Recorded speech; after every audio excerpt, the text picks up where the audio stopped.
Dr. Marcus, it seems to be in the news lately, there's some concern that using antihistamine cough syrup, especially kids under the age of 2, may not be a wise thing. Why is that? A recent report by the CDC showed that over the last 2 years, 3 children, all less than 6 months of age, and another 1,500 children under the age of 2 had serious complications from the use of cold and cough medications. The 3 children less than 6 months of age died, and the other 1,500 children required emergency room visits directly linked to the use of these medications. It would seem that the most dangerous constituent of these medications is a medication called pseudoephedrine, a very commonly used nasal decongestant. And this medication can lead to significant harmful effects in children, especially under the age of 6 months. Well, one of the side effects, it increases the kid's heart rate. Is that the reason we're getting a problem from it? One of the very important side effects is that it increases the heart rate and can lead to abnormalities of the heart rhythm. And one of the problems that we have in giving it to younger children is that younger children can respond to this medication in ways that are not entirely as predictable as in older children and adults. The other problem is that very young children, less than 6 months of age, do not seem to metabolize these medications quite so easily. And so the level of medication will accumulate in the bloodstream very rapidly, since they cannot clear it from the bloodstream as effectively as older children. Sometimes kids get high fever, and if you gave them an antihistamine, say something like a Benadryl, can make them very sleepy. And if a kid's very drowsy with a high fever, the doctor may not know the kid could have something like meningitis. Will that be one of the reasons not to use it too? Another problem with antihistamines especially is that they can cause drowsiness. And as much as we want to help our children sleep when they're feeling sick, having them go to sleep when they're sick may actually mask a much more serious illness.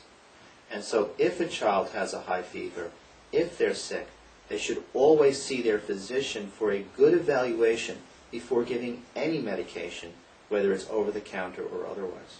Some pediatric neurologists will actually say that some antihistamines lower your threshold to get a febrile seizure. We do know that febrile seizures aren't really dangerous, but we don't want the kid to have it in the first place. May not be true, but it has been thought to be a possibility. Antihistamines have not been shown to definitively be helpful in this type of situation. And I think the thing to realize is we have to always balance the risk of the medication with the risk of what we're treating.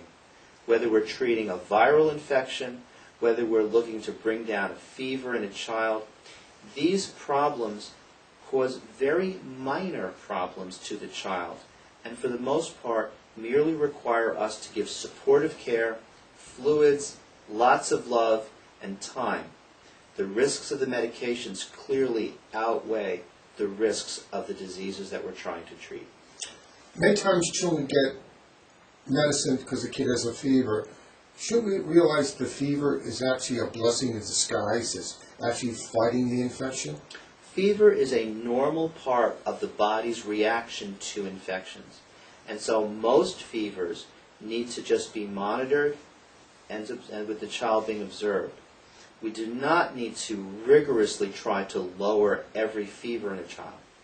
As fevers get more elevated, greater than 102.5, one would then maybe need to treat the fever to help the child get more comfortable. But always keep in mind that the fever is a symptom of something going on. To treat the fever without treating the underlying problem would not do the child any good, and may in fact set the child up for much more serious complications later on. And any fever, certainly a very young baby, you should call your doctor right away, especially if it's 2 to 3 months or less. Is that correct? A fever in a child less than 3 months of age is an entirely different story, because younger children have a much more difficult time handling infections. Their immune systems are not fully developed yet, and the symptoms of more serious problems are much more difficult to detect. We therefore recommend that in any child less than 3 months of age with any fever, the pediatrician should be contacted and the child should be evaluated to be certain that a more serious problem is not developing. And parents should never go to the pharmacy and get an antibiotic renewed without speaking to a doctor, because this is a very bad habit some people have got into. Is that correct? Absolutely correct. We should always have the child treated for the problem they have. To renew an antibiotic just because it happens to be sitting on the medicine shelf at home would expose the child to medication that has potential side effects. It may allow the child to develop resistance to that antibiotic, and it certainly would not be the ideal way or even the safest way to take care of the problem the child is facing. You should always remember to consult your own primary care doctor first. Always consult your physician before giving your child any medication. Never refill a prescription unless your pediatrician has recommended that you do so, and always follow medication directions exactly as prescribed. And the best treatment for any disease probably is your own body. That's a pretty good job. Our body's immune system is the first line of defense and probably the most effective line of defense for 90% of the infections that we are exposed to. Thank you very much.